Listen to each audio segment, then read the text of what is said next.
a hard drive found in a dead man's office containing the blueprint to steal a nation, a voting district shaped like a monster to silence a specific neighborhood, and a mathematical formula that decided the winner of the election before you even walked into the voting booth.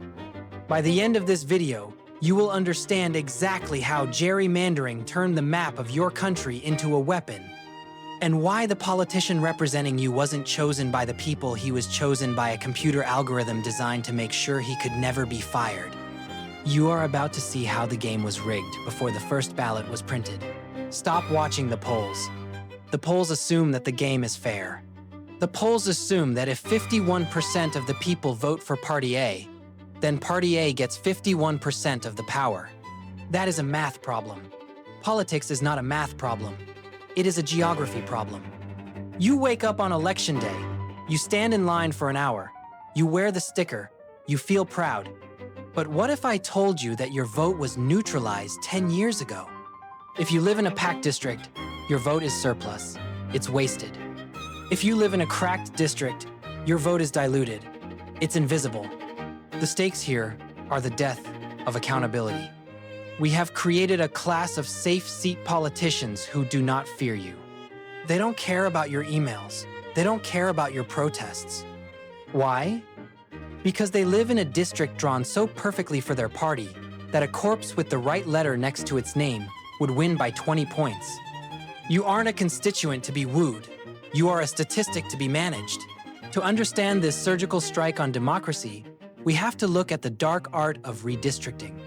It is a three-step heist that happens once every 10 years, usually while you are distracted by the Super Bowl or a celebrity scandal. Step 1 is the setup, the census weaponization. Every 10 years, the government counts how many people live in the country. They tell you this is to allocate resources for schools and roads. That is the cover story. The real purpose is to redraw the map. Whoever controls the state legislature during a census year controls the map for the next decade. In 2010, the Republican Party launched Project REDMAP. They spent $30 million to win boring, low-level state elections in places like Pennsylvania, Ohio, and Michigan. Nobody paid attention. It wasn't the White House. It was state senates. But by winning those seats, they won the pen. They got to draw the lines. And they didn't use Sharpies. They used supercomputers. Step 2 is the trick, packing and cracking. This is the algorithm of disenfranchisement. There are 2 ways to steal a vote without touching a ballot box. First, packing. You take all of the opposing party's voters, let's say they are urban dwellers, and you shove them all into one single district. They win that district 90% to 10%. They feel great. But they wasted thousands of votes running up the score in one place, leaving the surrounding districts empty of opposition.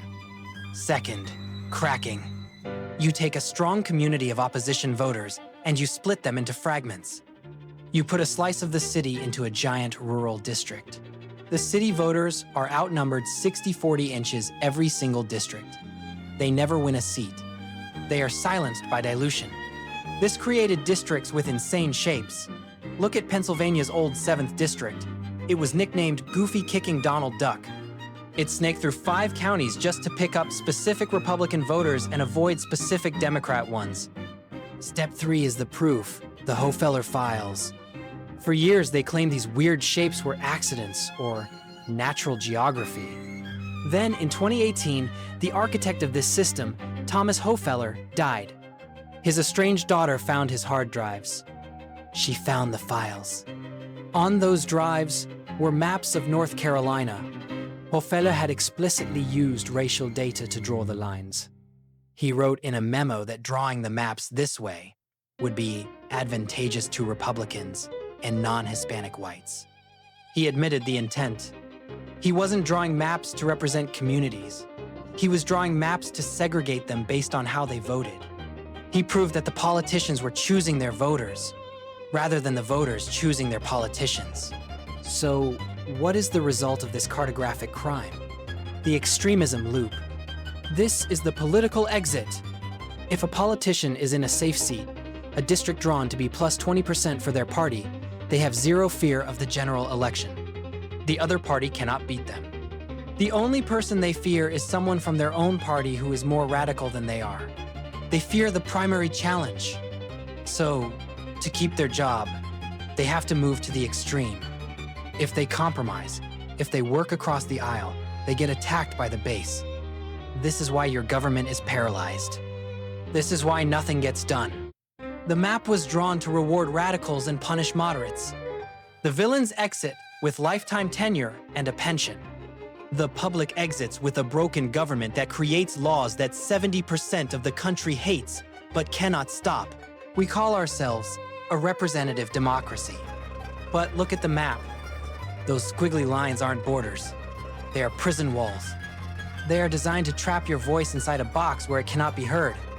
In a real democracy, the voters punish the politicians when they fail.